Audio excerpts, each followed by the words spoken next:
ma Karoli gini nigo en ni bill mane gikelo nwa mar bakele Senate mar kao CDF giket koro mi ando CDF ta yiego mondo wa support mondo bid grounded the ground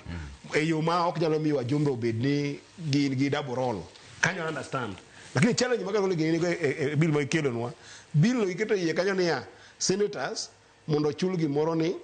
Senate oversight fund. Senate oversight fund en chulo senator nyadiriyo. Mane poro mane mwano kwadwa. Made be ne nyakalo girgire ndo maonge Senate bokit kanyendo nikech tijwa kodgi ondike katiba pend chike pro chiko kod ang'wen. Ni wan kodgi watimo oversight, representation togi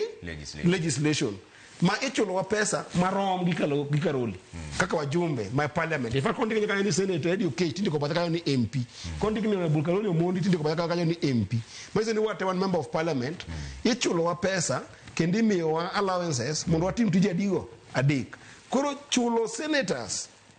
pesa mondo tim oversight mondo mane double roll ma pesa no endo wan kaka senators okwadware nikech mano koro chalo gimo ambo keto mibadhi moro kaka senators mondo wacha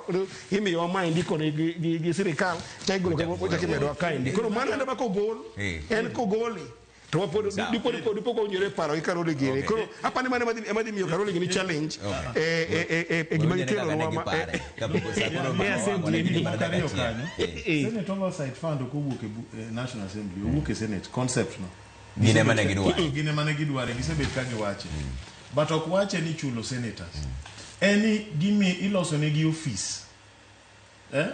man gi capacity now to oversight gige counties ngeni sintie gik moko ma nyalo dwaro technical ability